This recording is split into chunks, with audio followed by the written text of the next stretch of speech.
Hey friends, I'm Georgie and you are listening to Feel Good Friday, my mini Friday episodes of the Just Breathe podcast, where I'll be reading an excerpt from a book that's provided me with particular inspiration and insight in the hope that it can do the same for you. Reading is such an incredible tool for both empowerment and growth. In today's episode, I'll be reading from The Universe Has Your Back by Gabrielle Bernstein. So this book was actually recommended to me by a really good friend of mine, Rosie. So shout out to Rosie Naffa if you are listening. In the book, Gabrielle Bernstein helps readers to transform fear into faith and live a divinely guided life, breaking free of those barriers and blockages that prevent a lot of us from attracting what it is we really want into our life, to experience less fear and more joy. So this book actually came to me at quite a low point, sometime during the second lockdown in the UK. I was really struggling with my mental health. I was feeling very isolated, very low, very lethargic, lacking motivation. And this book was a really good jumping off point to restore, to renew my energy and sort of get my glow back, as it were, and see the light again. I was getting quite wrapped up in the narrative of my external circumstances, and this book really helped me to look within and use my circumstances as a tool for growth and empowerment and learning, rather than being a victim of them, and to understand that there was something much bigger than what was going on around me, and that we all have this incredible inner strength and power within us to rise above our circumstances and tap into something more. So it was a really influential book for me, and I really recommend anyone to read the entire book, but I'm very excited to share this little snippet with you today. So if you haven't already, don't forget to like, share and subscribe to the Just Breathe podcast. Let's keep on building that strong breathing community. Breathing is the most universal language on the planet. Every single living creature breathes. It connects every single one of us. And you know, I really think there is something magical about when people come together to breathe together. You know, you don't have to say anything. You don't have to make any sort of impression. You're just breathing, you're connecting on that really basic foundational level. And I think there's something really beautiful in that. So let's get as many people breathing as possible using the community of the Just Breathe podcast. So without further ado, let's crack right on with this mini episode. I really, really hope you enjoy.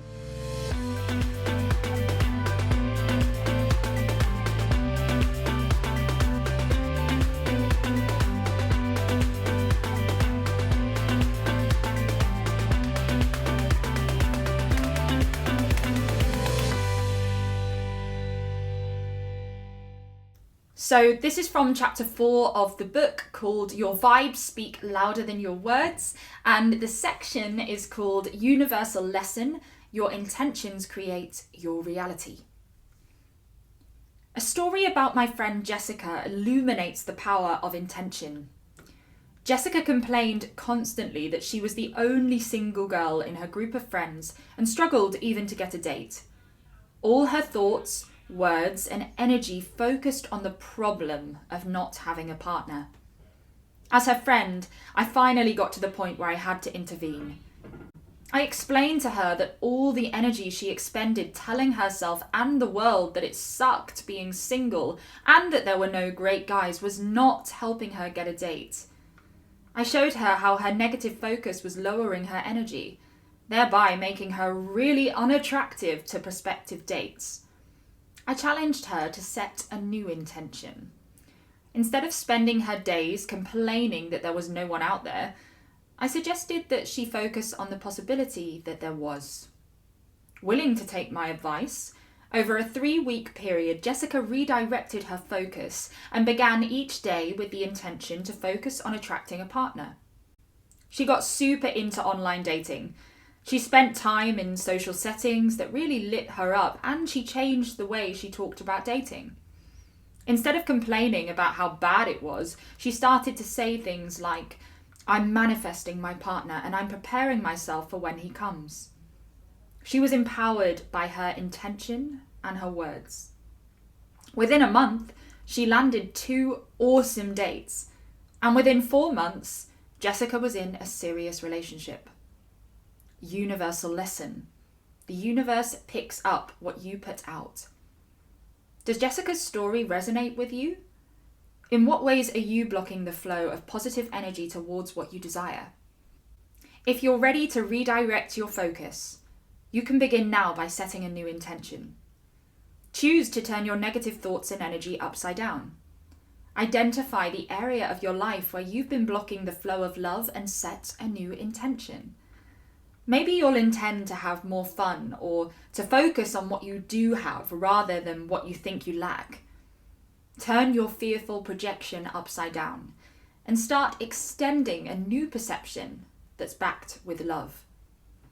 Set your new intention and write it down now. Now that you have a clear new intention, say it aloud throughout the day. When you wake up in the morning, set your intention with conviction.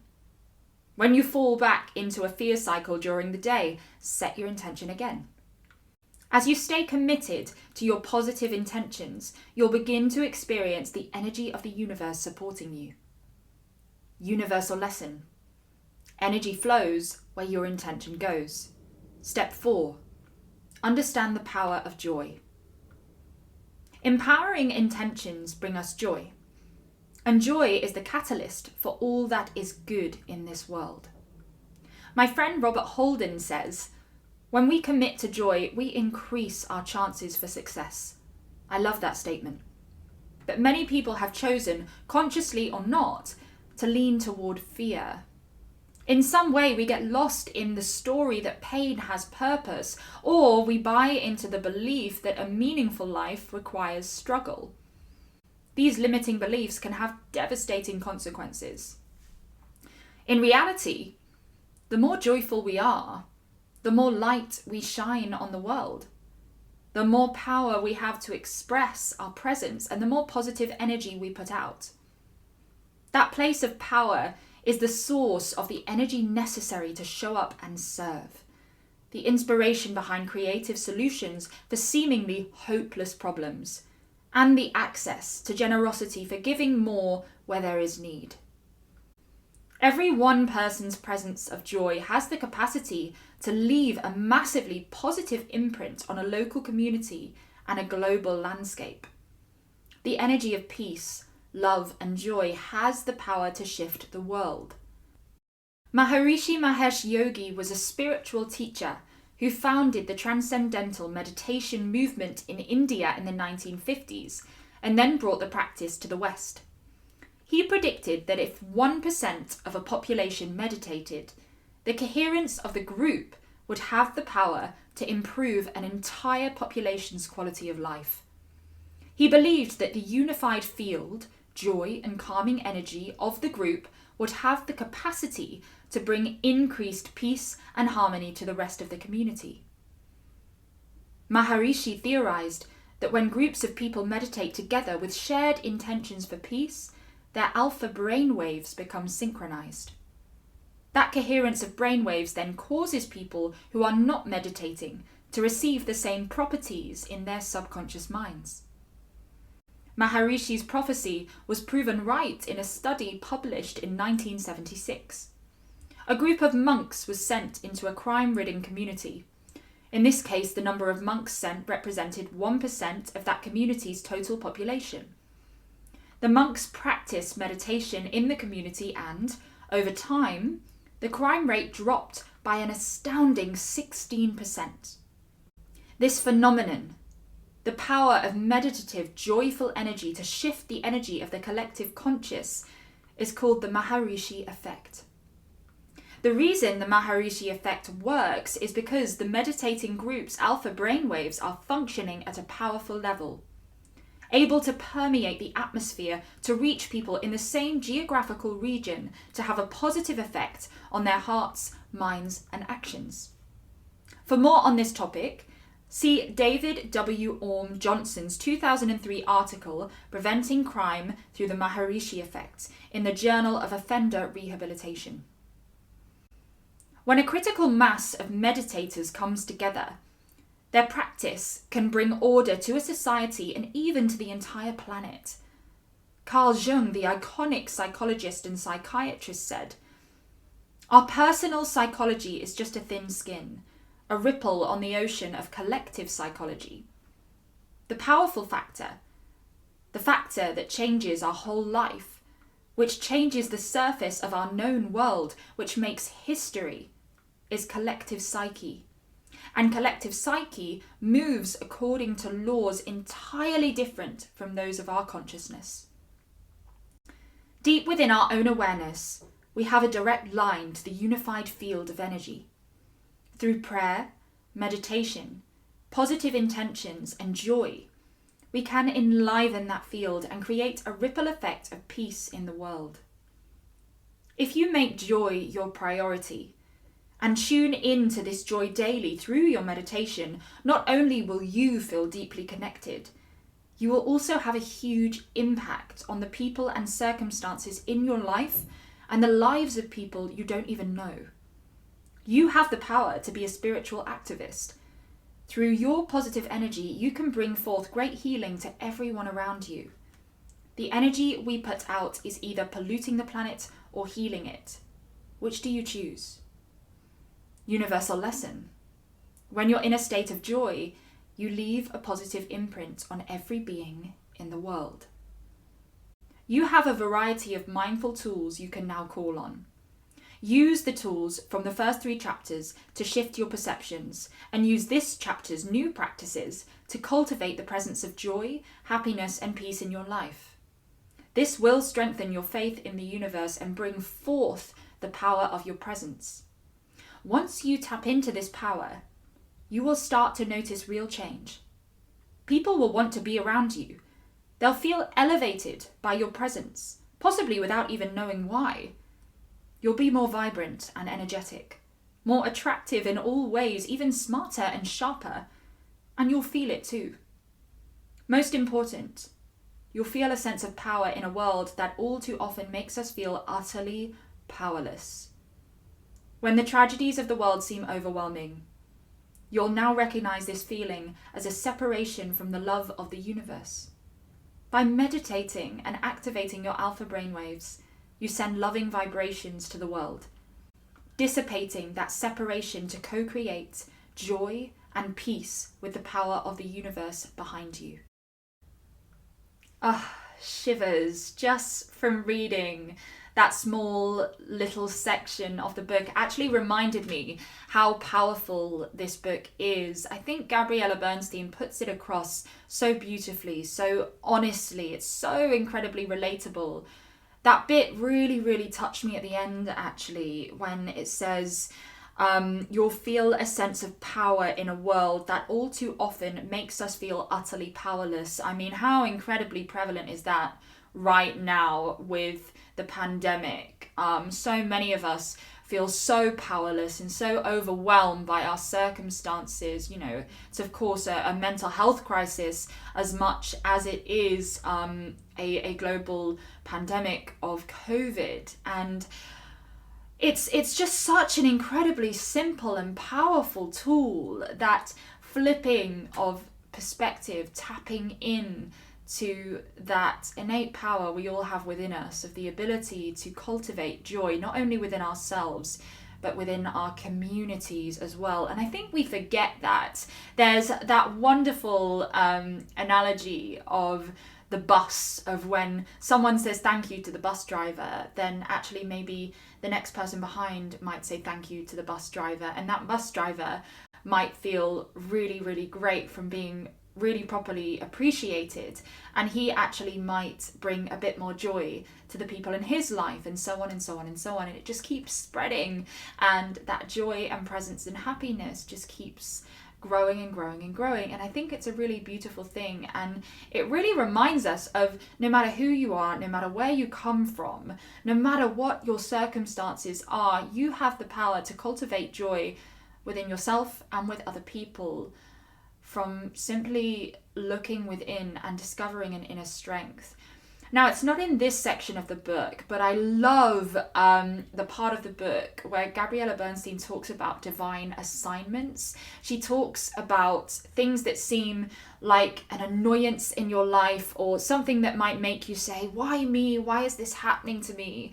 To actually treat it as a divine assignment, to remember that that thing or that person that's come into your life is triggering you for a reason, and that you can either be a victim of it or you can use it for empowerment and growth. And it's really flipped my perspective on many, many different things that have come into my life since, something that would have caused a lot of frustration and fear and have caused me to perhaps retreat back into my shell, to get smaller, to sort of match that triggering energy that I was feeling.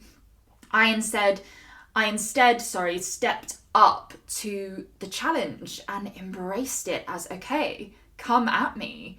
Like, I've got something to learn here, and this is exciting. This is a tool for growth. This is another step on my bridge to getting to the other side. And what's at the other side of that bridge? You know, divine awareness, like Gabrielle Bernstein writes about, living that divinely guided life where the universe has your back. And it can sound a bit woo-woo, can't it? The universe has your back, the power of the universe. I know that can come across as a bit woo-woo, but, you know, especially when we talk about that study with the alpha brain waves, it's being proven more and more and more now. And of course, Einstein proved a lot of the research around the power of manifestation, attracting what you want into your life. Again, that energy, that frequency that you give off into the world. And so I think over time it's becoming less and less and less and less woo-woo. And so if you're not a particularly spiritual or woo-woo person, please don't disregard this book or the term the power of the universe. I'd really encourage you to open your mind and consider some of the ideas. And it's not that you have to believe in every single one of them, because of course it's person to person, it's whatever works for you. But if you completely disregard something by holding a judgment that it's a bit woo-woo, I think you cut yourself off from the potential lessons that you could learn. And some of the lessons in this book are just so simple, and they can apply to absolutely anyone. And it really is about flipping your perspective and tapping in to the inner strength that we all have within us, and using every single element of our lives as a tool for empowerment and growth to keep moving forward and to keep serving us. Again, I keep saying it, rather than being a victim of our circumstances, using them to serve us for the better. So I really, really enjoyed this book. You can probably tell by my little conversational rant I've just been on about it, but hopefully it was a good and inspiring rant. So I'd highly recommend you to go pick this book up now and go read The Universe Has Your Back. And if not, just go through the rest of your day remembering that the universe does have your back. There is something much, much bigger than you, a force, a universal force that is supporting you and that is there for you. All you need to do is open your mind and trust it, and everything's going to be good. You're okay, I promise you. So I hope you enjoyed this mini episode of Feel Good Friday. I'll be back next week with another book and more inspirational, motivational chit chat. I really, really look forward to seeing you then. Have an amazing week, guys.